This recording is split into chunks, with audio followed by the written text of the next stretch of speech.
This is Inside KELOLAND.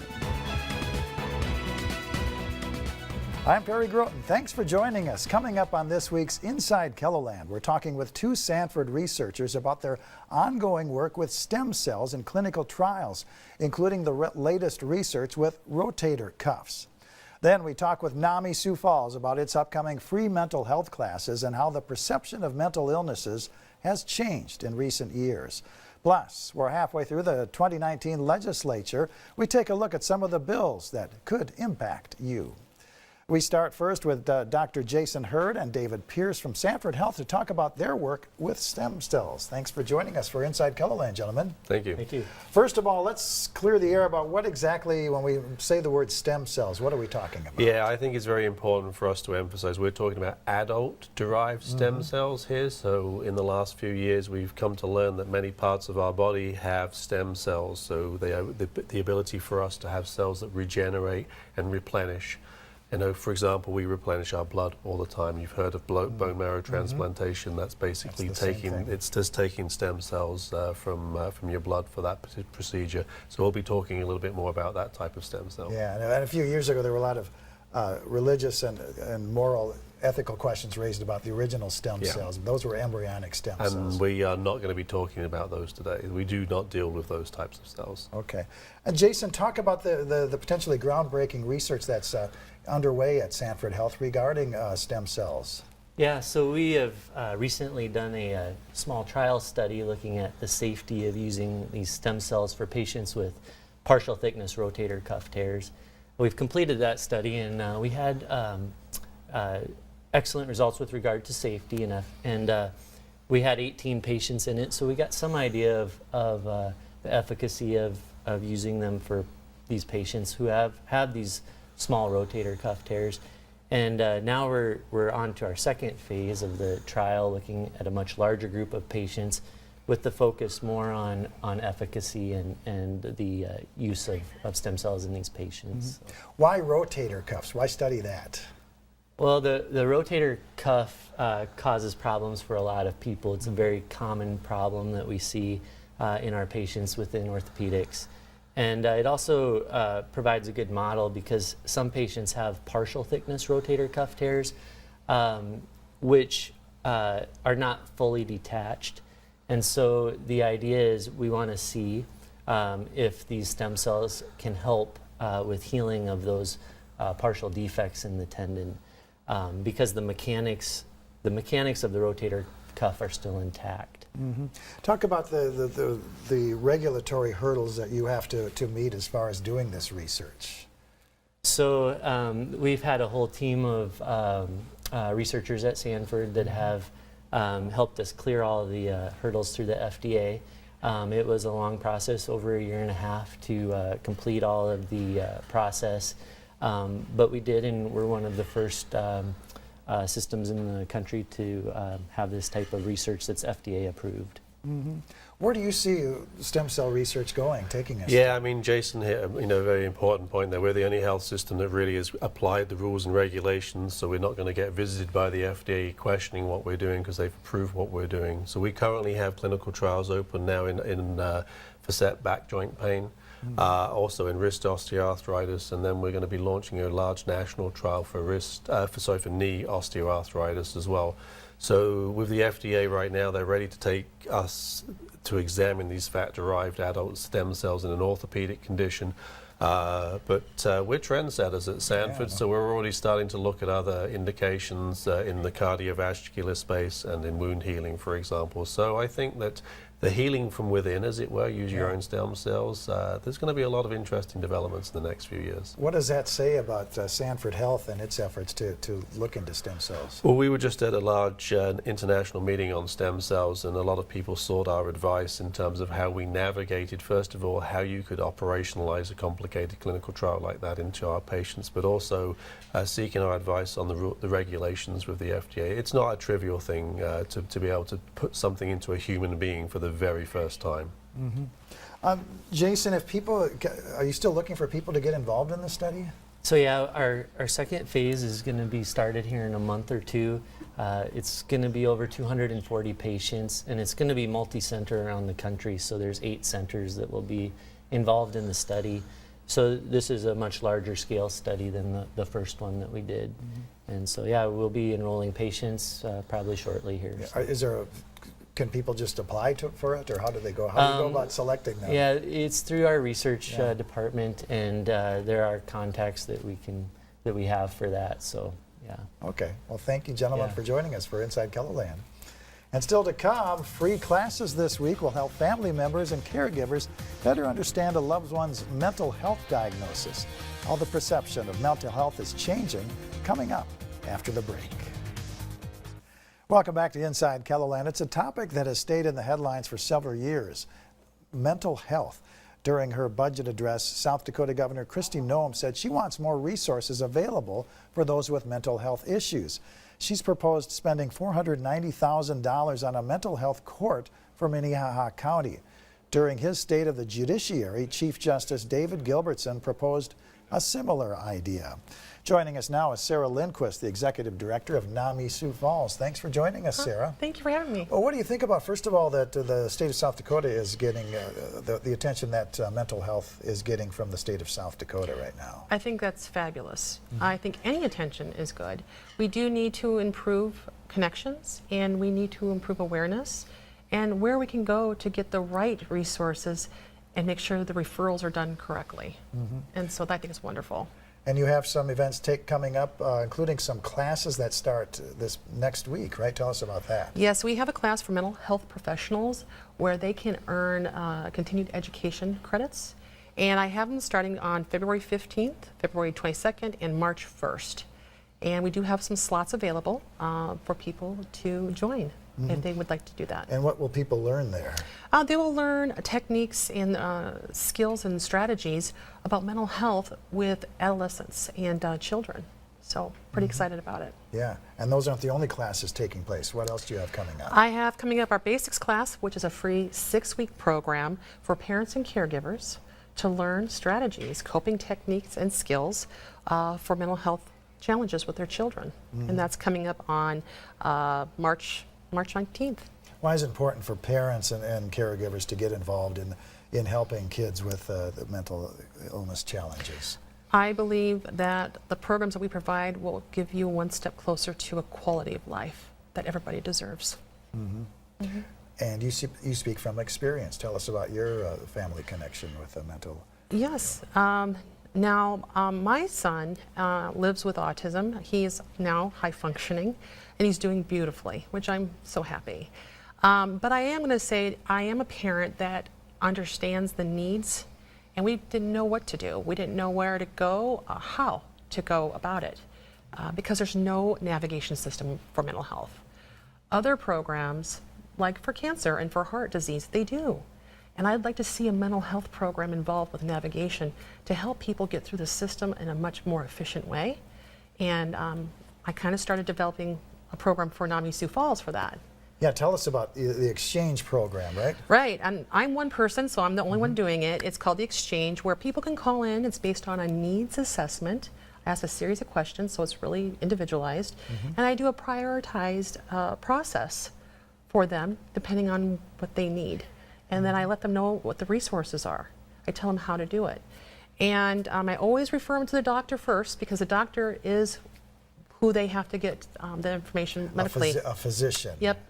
Medical. Any doctor, I always refer them to their doctor to go from that process, because I'm not a doctor, attorney, or a social worker, so I just make that very clear. Yeah. Well, what are some of the resources available for people who might be struggling with mental illness? Well, NAMI Sioux Falls is, I believe, the go-to for many opportunities for education, free classes, support groups, and speaking engagements that we do to the community.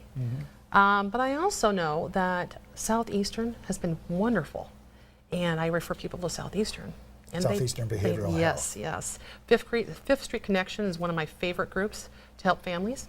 I've referred people for Department of Social Services. I've done it for Lutheran Social Services. It just depends on the group. It depends on the needs of the individuals. Talk about schools. What kind of role can schools play as far as helping students with facing mental health challenges? I think schools are so important, and I'm very excited that we're in the schools. We're just starting to get into schools with our program called Ending the Silence. And NAMI South Dakota is definitely in charge of that, and they are doing a great job with that lead. I would like to see personally more training for teachers and parents working together, because parents don't get the training. So I'm looking for more parent guidance, a little more support. Sure. Especially today, we have more single families out there, Yeah. and they don't have a lot of help. Yeah.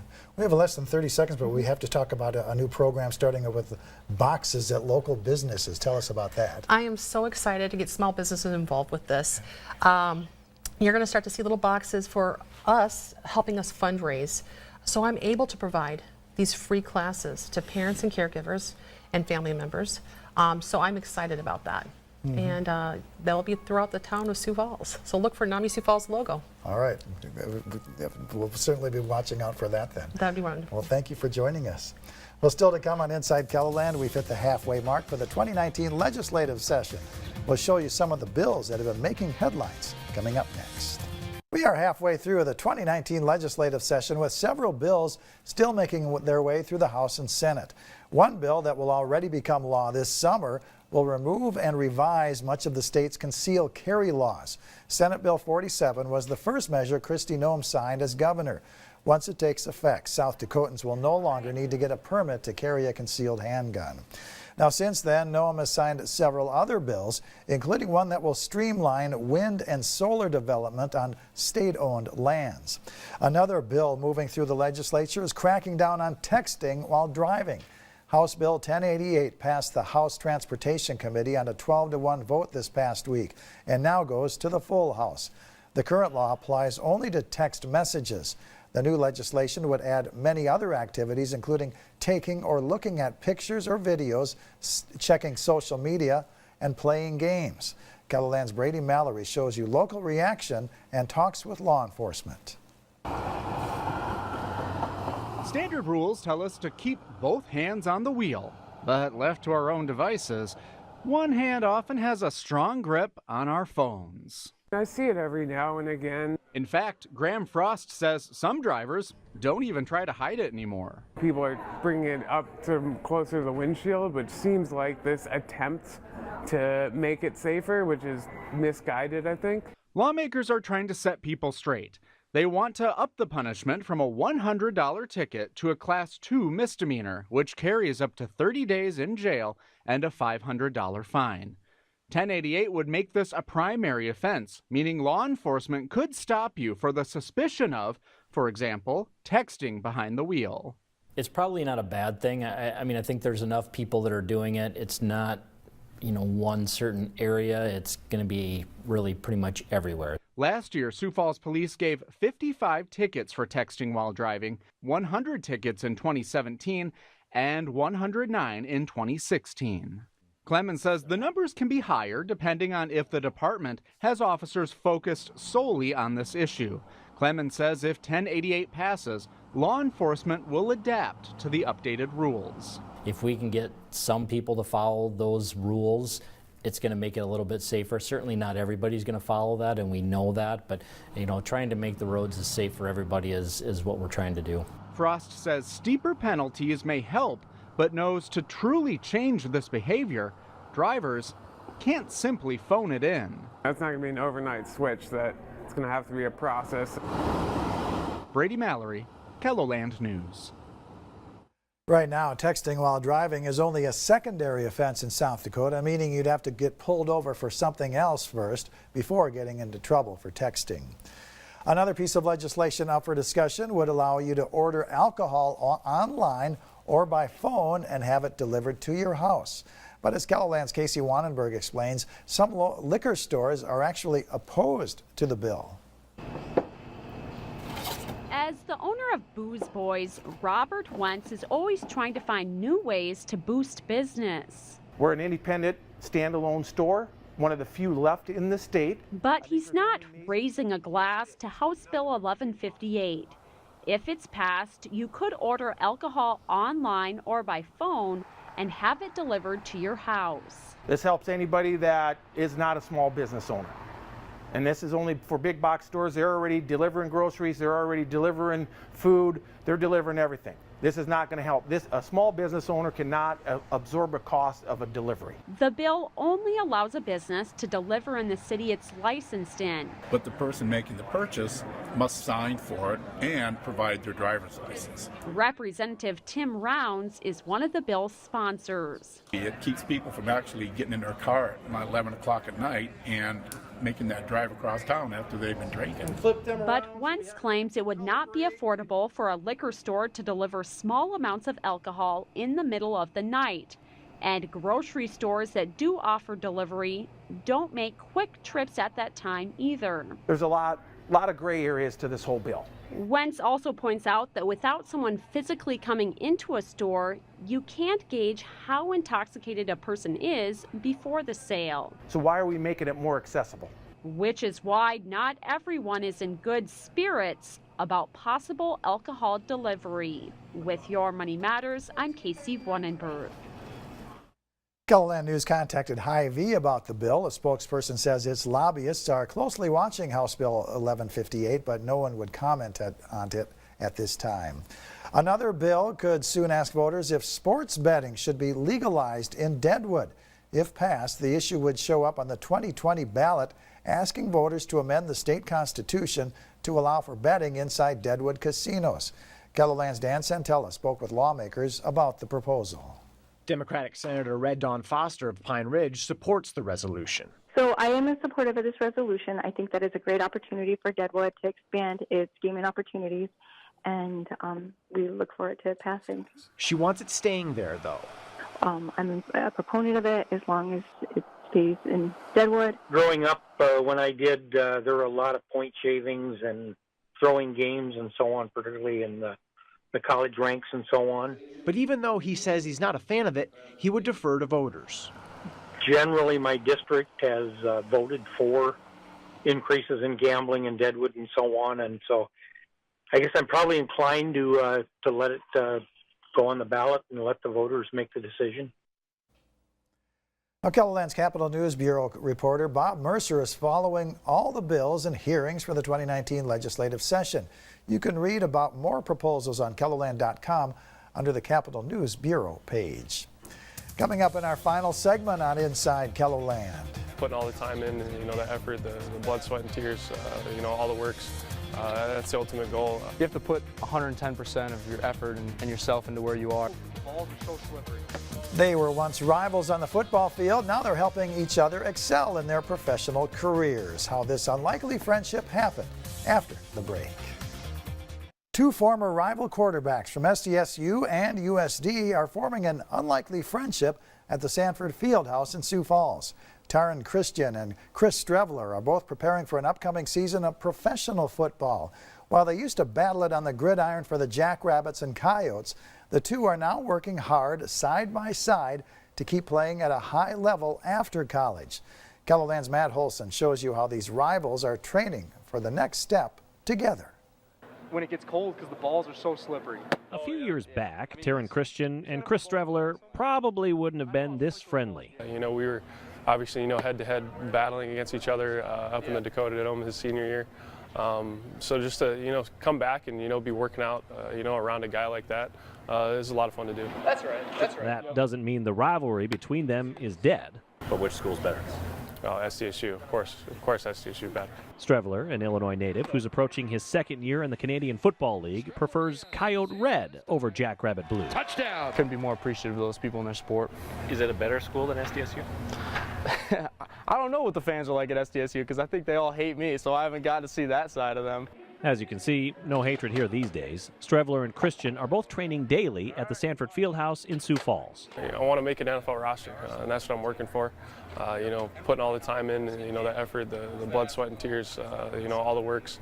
That's the ultimate goal. Hopefully, I'm in a good position, I believe, to get there. Rabbits is Christian over the right side, cuts forward, has a first down and a touchdown! Christian just finished up his senior season at State, throwing for more than 3,000 yards and 32 touchdowns.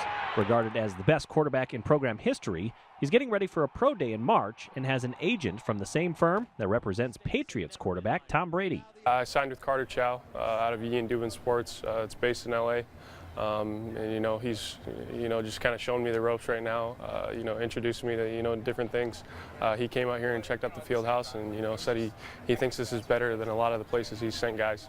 So I think with him, I'm in a good position and excited to be where I'm at. Meanwhile, Strevler, an All-American himself at USD, played in several games for the Winnipeg Blue Bombers of the CFL this past season, tossing for more than 1,000 yards and 11 scores. You know, it was just a great first year up there, and I'm already looking forward to year 2.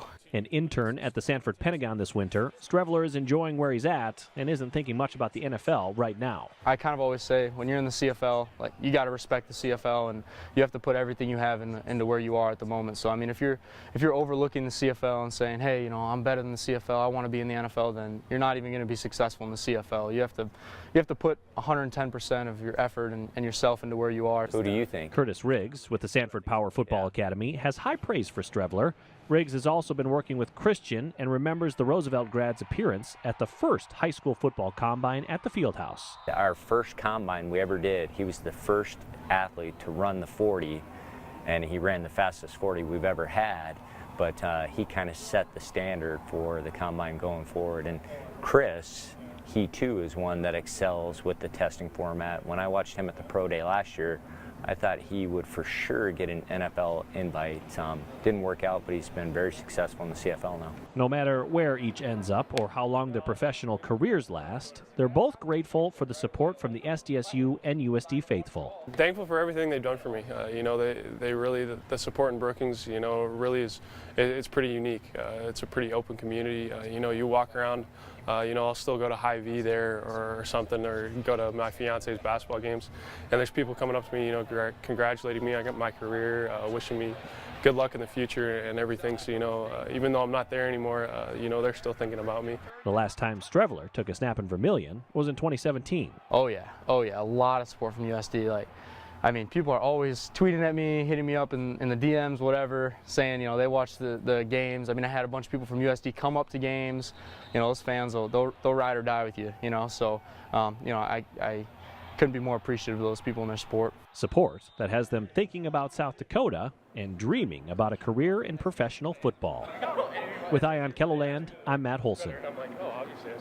Well, good luck for both of them. That's all the time we have for this week's Inside KELOLAND. You can find out more about today's topics online at KELOLAND.com. Remember to join us every Sunday following the 10 o'clock news right here on KELOLAND TV for what's going on inside KELOLAND. Have a great night.